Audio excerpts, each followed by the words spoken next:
check the pool and do the little bit of maintenance. First thing is we check the skimmers, pull that basket out of there. I normally carry it over here to the other skimmer and just dump it in the lawn. That's what I'm doing here.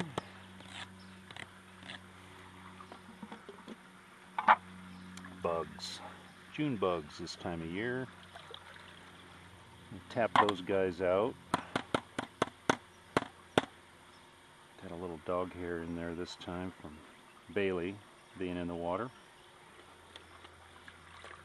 Make sure these baskets are pushed all the way down and seated. Otherwise the grass and bugs and stuff can go right through into the other filter over by the pump. It's pretty easy to get these things tilted so they're not laying flat. So just make sure it's pushed down like that. There we go. These things got a little rib that fits into a slot right there. Next thing I do is come over to the pump.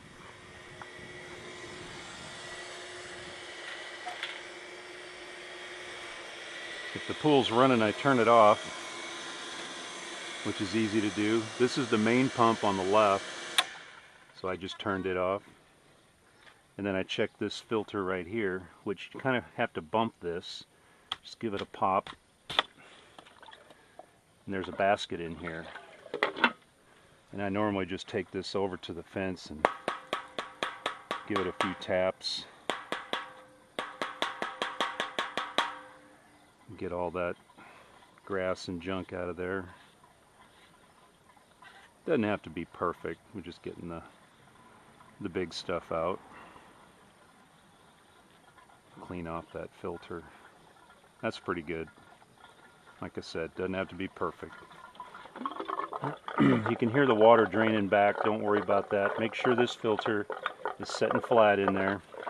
You'll notice there was a little O-ring. This black O-ring. Just make sure that that's setting around the clear thing. And I normally just kind of put my fingers on it like that.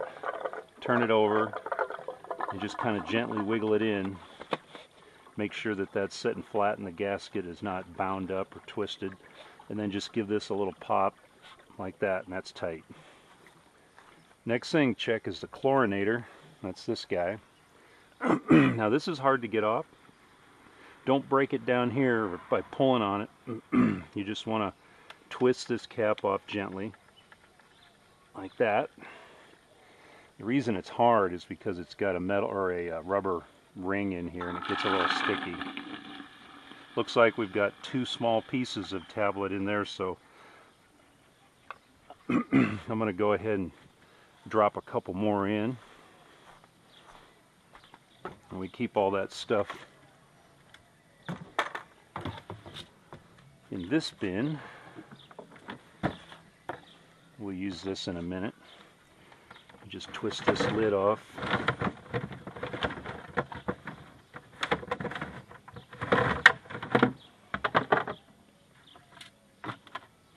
Grab 2 chlorine tablets. And I just try to drop these in there straight. Sometimes they get turned, and that's okay. Put this back on. Just kind of very gently get it to where it's tight. Then hand tighten it about another 1/8 of a turn. And that's it for over here. I'll go ahead and turn it back on. So this is the main pump I mentioned on the left. This is for the Polaris cleaner that runs around on the bottom of the pool. So you'll notice that the start time and the stop time for the main pump inside of that time range is when the little Polaris works. You don't have to worry about the Polaris pump. It'll automatically turn on with the main pump. So this guy's filling up now. He's good and full. Everything's pressurized. You check the pressure right here, and you can see that that needle is reading about 14, maybe 15 psi. That's good. We don't want that to go over 20 to 22. When the filter cartridges in here start to get full, then that pressure goes up, and that tells me I need to get it cleaned out. If the pressure gets too high in here, we could break the seal. I sometimes let the air out. You just turn this and then turn it back to seal it back up. That just got rid of the little air bubble on the top of the filter. Go ahead and shut this back up. And we're done with checking the pool. Chlorinator and skimmers are all clean. The last thing we'll do is check the water. Make sure something crazy isn't going on here. Sometimes the water can look fine, which it does right now, but it could be out of balance, and we may need to throw something else in there. So I use this little gauge, and I get the water line right to the little line on the vial there. The yellow on the left is for chlorine. This red-orange scale is for pH. This is real simple.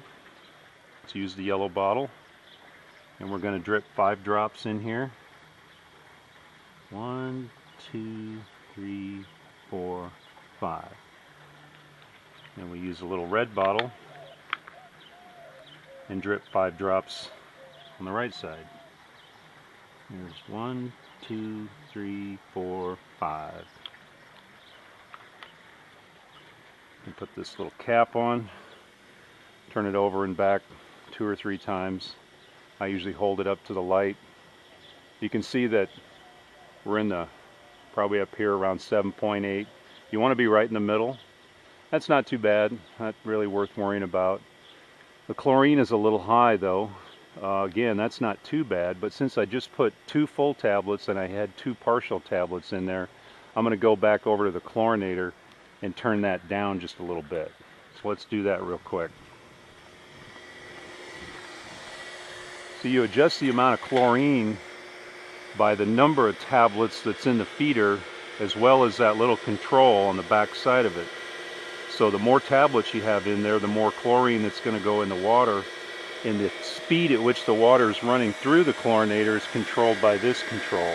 You can see it's on 2 right now, so I'm just going to push him back down to about the 1.5 mark right there, and just slow it down a little bit, because we don't need to have that much chlorine. And that'll be more than good enough for the next week or 2. The pool is constantly changing because of the temperature. It's getting ready to rain here right now. Rain will knock the balance out. So anyway, I just dump this out in the grass. We'll give it a quick rinse. And that's it. If anything else is, if anything's out of balance or there's something not right, you can't get the one of the filters put back in or the cap on or anything like that, you can call Denny Hill. Actually, probably the best person to call is Jeff Meir. Jeff Meir, M-I-R-E, is our pool guy. He's the guy who built the pool, and he still considers it to be partially his pool. Still has some ownership. He comes by and checks it for us, even when we don't ask him to. He's repaired the Polaris, which you can see running in the pool, and he's more than happy to help, and he's always available. His phone number is on the refrigerator inside the house. So that's basically it. That's how you check the pool and have fun. To check that guy, Bailey, get out of the water. Out. Out. Out. Come on. Come on. Now stay out of the water. Getting ready to go home. So just squat down. Make sure that this isn't running. If it is running, you need to go over there and turn it off, or wait until it turns off. It is running, by the way. This is a reverser, So every 5 minutes or so, this thing turns on and it pulls the Polaris backwards. So I'm not going to actually do this right now. But what you want to do is just pull this bag off. To do that, you just squeeze right here on this ring, and you can pull that out, unclip it from the hose, and then you can unzip the bag and pull the leaves and stuff out of it, and then just snap it back on. Make sure when you snap it back on, you got the Polaris to the front. The little float here is on the back. The Polaris logo goes on the front. I don't know if that really matters, but that's what the instructions say. So anyway, that's how you clean the Polaris. Problem, it's on the ice maker here of the refrigerator. Sometimes you can get, and hopefully this is going to be, you can see this, but there's a little flap up in here. It's right there. Make sure a piece of ice isn't holding this flap open.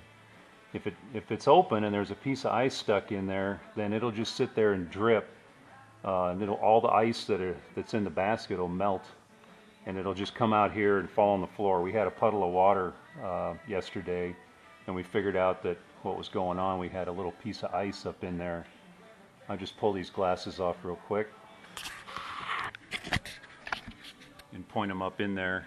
That's that flapper, the black piece back in behind there. Just make sure that that's shut. And then of course,